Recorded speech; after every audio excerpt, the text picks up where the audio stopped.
जय हिंद साथियों, हमारे चैनल यष्टि प्रगति क्लासेज में आप सभी लोगों का स्वागत है। साथियों, आज बात करते हैं हिंदी भाषा, बोली एवं विकास। दोस्तों, हिंदी भाषा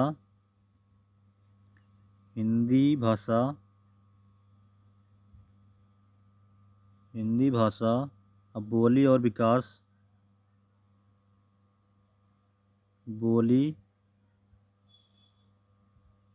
विकास, तो हिंदी भाषा का जो बोली है, सबसे पहले भाषा जान जाते हैं। हिंदी भाषा, इसके बारे में थोड़ा जानकारी प्राप्त कर लीजिए। तो हिंदी भाषा जो है, हिंदी में भाषा शब्द की उत्पत्ति संस्कृत के भाष धातु से हुई है। भाषा शब्द की उत्पत्ति, जो भाषा शब्द है, इसकी उत्पत्ति संस्कृत के भाष धातु से हुई है।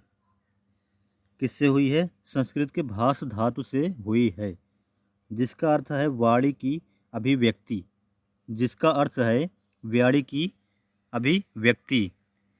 हिंदी शब्द का विकास सिंध या सिंधी शब्द से हुआ है। किससे हुआ है? सिंधी शब्द से हुआ है।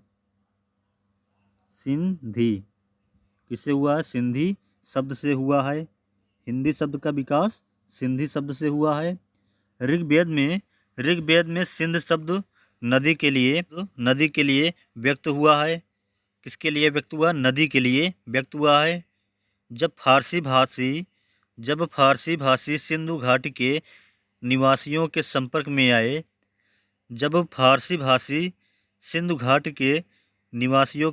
में आए, तब वे सिंधु शब्द को हिंदू और सिंधी शब्द को हिंदी कहने लगे।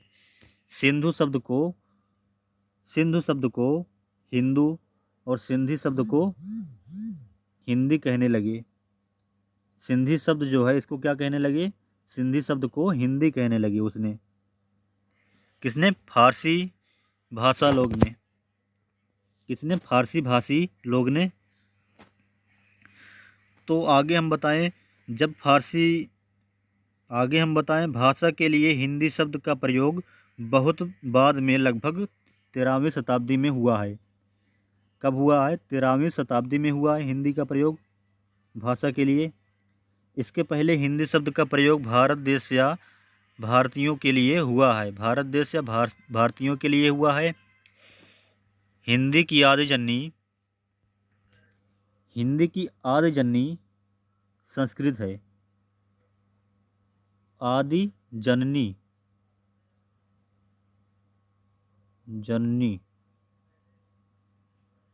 हिंदी की आदि जननी संस्कृत है।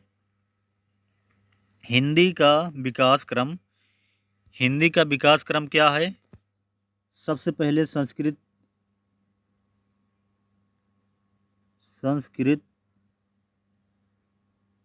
उसके बाद सबसे पहले संस्कृत, उसके बाद पाली। क्रम से देखते चलिए साथियों। सबसे पहले संस्कृत, फिर पाली, उसके बाद प्राकृत,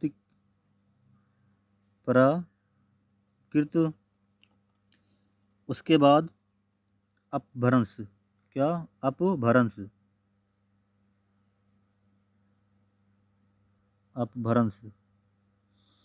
उसके बाद अवहट,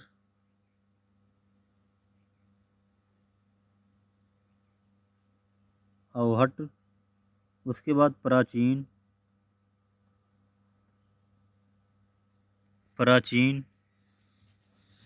इसी प्रकार प्रारंभिक हिंदू के रूप में हुआ है। सबसे पहले संस्कृत, उसके बाद पाली, उसके बाद प्राकृतिक, उसके बाद अपभ्रंश, उसके बाद अवहट, फिर प्राचीन प्रारंभिक हिंदी के रूप में हुआ है। फिर प्राचीन, लास्ट में प्रारंभिक हिंदी के रूप में हुआ है।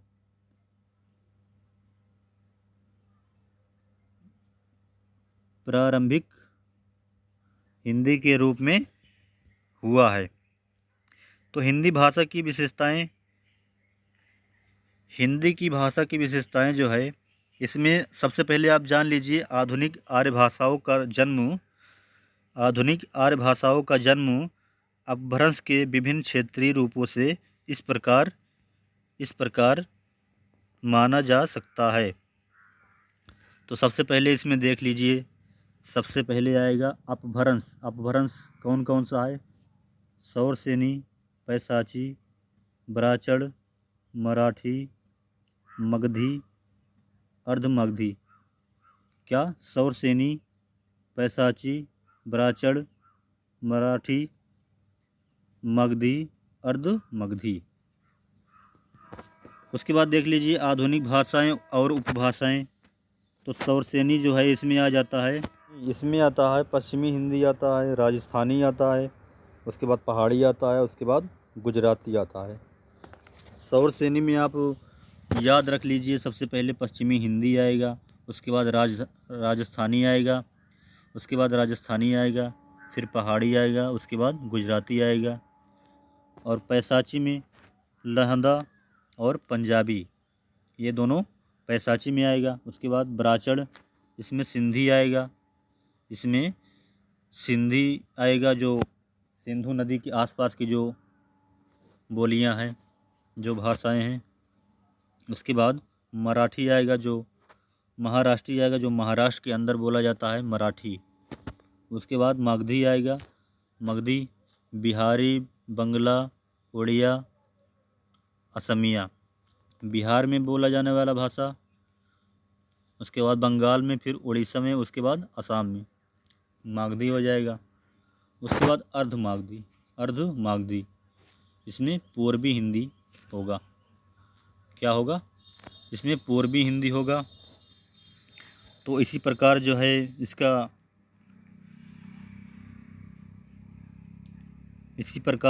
जो है आधुनिक आर्य भाषाओं का जन्म अपभ्रंश के विभिन्न क्षेत्रीय रूपों से इसी प्रकार हुआ है। उसके बाद आगे देखते हैं हिंदी भाषा का उद्भव। हिंदी भाषा का जो उद्भव है अपभ्रंश के सौरसेनी, अर्धमगधी और मगधी रूपों में हुआ है। हिंदी भाषा का क्षेत्र जो है हिमाचल प्रदेश है, पंजाब है, पंजाब का कुछ भाग, हरियाणा, राजस्थान, दिल्ली, उत्तर प्रदेश, मध्य प्रदेश तथा झारखंड, बिहार, छत्तीसगढ़ एवं उत्तराखंड है, जिसे हिंदी भाषी प्रदेश कहते हैं। जिसे क्या कहते हैं? ये सभी प्रदेशों को क्या कहते हैं? हिंदी भाषी प्रदेश कहते हैं। इसे संपूर्ण क्षेत्र में हिंदी की 5 उपभाषाएं हैं। संपूर्ण क्षेत्र में इसके हिंदी की 5 उपभाषाएं हैं, जिनके अंतर्गत मुख्यतः निम्न बोलियां हैं। सबसे पहले इसमें आ जाएगा हिंदी भाषा जो है हिंदी है। भाषा जो है हिंदी है। हिंदी में पाँचों में सबसे पहला जो है पश्चिमी हिंदी है। तो पश्चिमी हिंदी खड़ी बोली या कौरवी कहाँ बोला जाता है? दिल्ली के आसपास बोला जाता है। पश्चिमी हिंदी का केंद्र जो है दिल्ली है। उसके बाद ब्रज भाषा दिल्ली के आसपास जो बोला जाता है। हरियाणी, बुंदेली, कन्नौजी, ये सभी क्या है? पश्चिमी हिंदी में आता है। इसका उपभाषा पश्चिमी हिंदी है।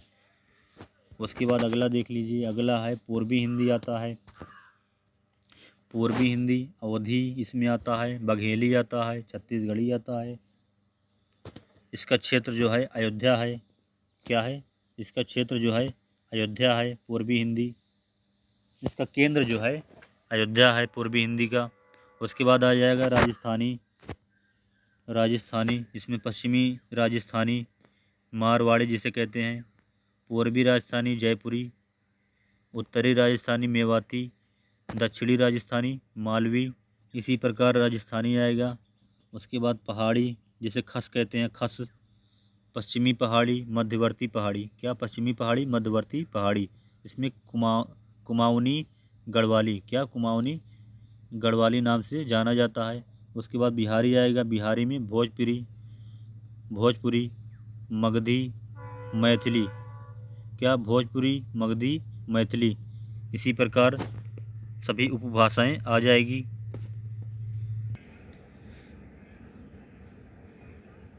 तो इतना हमारा कंप्लीट हो गया।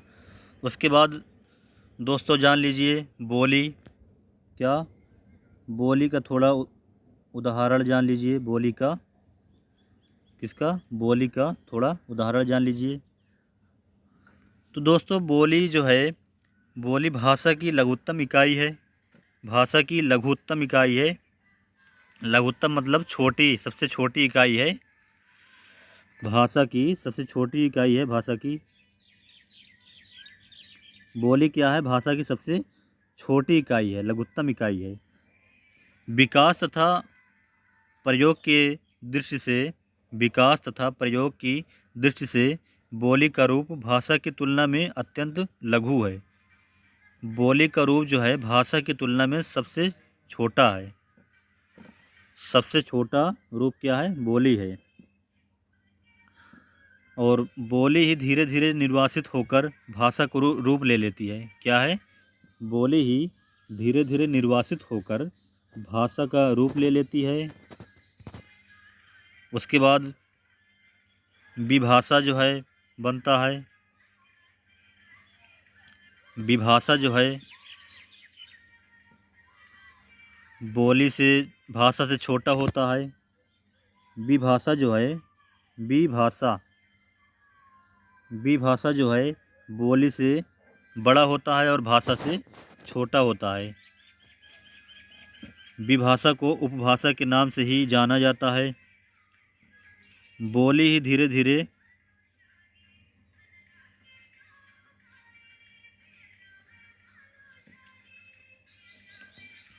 उसके बाद साथियों भाषा आ जाएगा। क्या? भाषा। तो भाषा या विभाषा या उपभाषा का विकसित और परिष्कृत रूप भाषा है। विभाषा और उपभाषा का विकसित और प्राकृतिक रूप क्या है? भाषा है। कोई एक बोली जब अन्य बोलियों की अपेक्षा विकसित हो जाती है तो विभाषा बनती है। क्या बनती है? विभाषा बनती है। उसके बाद साथियों भाषा का 5 अंग है। भाषा के 5 अंग है। सबसे पहला ध्वनि। ध्वनि सबसे पहला जो है ध्वनि है। उसके बाद शब्द, उसके बाद रूप, उसके बाद वाक्य,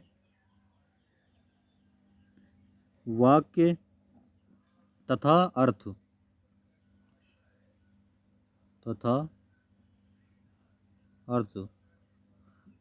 तो साथियों अगर भाषा को हम जानेंगे, भाषा को जानने की कोशिश करेंगे कि कौन सा भाषा, सबसे पहले उसकी ध्वनि को जानेंगे, फिर उसके शब्द रूप को जानेंगे, रूप को जानेंगे,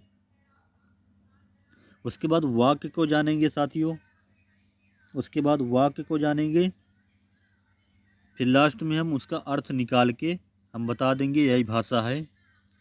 तो भाषा को इसी प्रकार से हम जानेंगे। तो दोस्तों अगले वीडियो में खड़ी बोली कहाँ बोली जाती है और कौरवी, ब्रजभाषा, हरियाणवी, बुंदेली, कन्नौजी और बिहारी, राजस्थानी, मतलब सभी हम बताएंगे कि कहाँ कहाँ किस किस जगह पे किस किस क्षेत्र में बोली जाती है। तो अगर वीडियो ये वाला अच्छा लगी हो तो लाइक कर देना, सब्सक्राइब कर देना, और अगर वीडियो में अगर नए हैं तो सब्सक्राइब ज़रूर कर देना। तो मिलते हैं अगले वीडियो में, तब तक के लिए धन्यवाद साथियों।